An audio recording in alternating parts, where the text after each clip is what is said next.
a quick rundown of today's top stories, Sunday, March 30th. Duterte tells his supporters that don't meddle with the International Criminal Court case.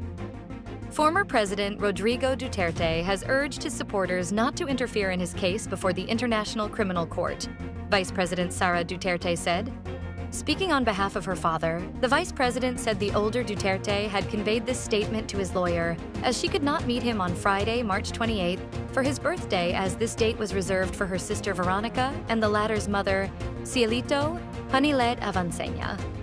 Instead, the former president asked his supporters to support the PDP Laban senatorial candidates and guest candidates for the upcoming May elections. Vice President Duterte revealed that her father had planned several campaign rallies for these candidates prior to his arrest and subsequent surrender to the ICC last March 11th. Crime rate is down by 27.7%, but the Philippine National Police Chief is still not happy. The Philippine National Police recorded a 27.76% decrease in crime rate nationwide since January 1st this year, but its Chief General Romel Francisco Marbil is not happy. Well, not exactly because he wants a higher crime reduction rate, but because the efforts of his men on the ground are overshadowed by what he described as a disinformation drive that projects a breakdown of peace and order. Such disinformation drives, according to Marbil, gives the impression that crime is worsening. But he admitted that the disinformation drive is not unique to the Philippines, but is a global issue. Selective reporting often results in violent or unusual crimes receiving more attention than broader improvements in law and order. In order to address the issue, Marbil directed all police units to enhance their engagement with communities and increase awareness of their crime prevention and law enforcement efforts. He also encouraged police officers to proactively share positive developments, such as successful operations and public safety initiatives, alongside crime reports to provide a more comprehensive picture of the country's security landscape. Hunger incidence soars nationwide in March 2025, the social weather stations reported. More Filipino families experienced hunger in March 2025, except in Metro Manila, the latest survey conducted by the social weather stations revealed.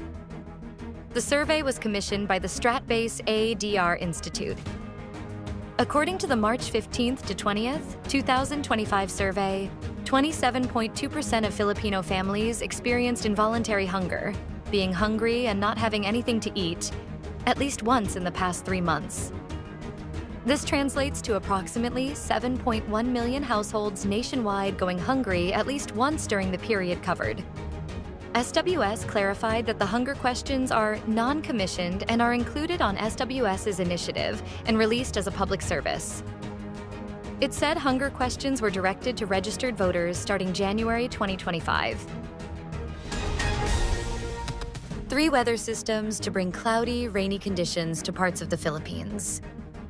The Philippine Atmospheric, Geophysical, and Astronomical Services Administration said on Sunday, March 30th, that 3 weather systems, a low-pressure area, easterlies, and the northeasterly wind flow, will bring cloudy and rainy conditions to various parts of the country over the next 24 hours. However, the weather disturbance is expected to bring cloudy skies, scattered rains, and thunderstorms to western Visayas and Mimaropa. Meanwhile, the easterlies, or warm winds from the Pacific Ocean, will bring cloudy skies with scattered rains and thunderstorms to Caraga, Davao Region, Eastern Visayas, Bicol Region, and Quezon. Pagasa warned of the possibility of flash floods or landslides in areas affected by these weather systems, due to moderate to heavy rainfall. The rest of the country is expected to experience partly cloudy to cloudy skies, with isolated rain showers or thunderstorms in the afternoon or evening brought by the easterlies. Doctor cites the Pope's surprising improvement after surviving life-threatening crises. Pope Francis has shown a truly surprising improvement. Since returning to the Vatican to convalesce after surviving a life-threatening bout with double pneumonia, the doctor who coordinated the pontiff's 5-week hospitalization said Saturday. Pope Francis appeared frail and weak as he greeted a crowd of well-wishers from a hospital balcony on Sunday. His voice was waning as he praised a woman in the crowd for bringing yellow flowers. He was able to only partially lift his arm to bless the people, and he gasped for air as he was wheeled back inside. While Francis beat the double pneumonia in the hospital, Alfieri said he is continuing to treat the fungal infection, which he said will take months to resolve. The Pope is also receiving physical, respiratory, and speech therapy. Stay updated with the latest news. Visit our website at www.mb.com.ph or follow us on social media. Thanks for tuning in to the Manila Bulletin Daily Rundown.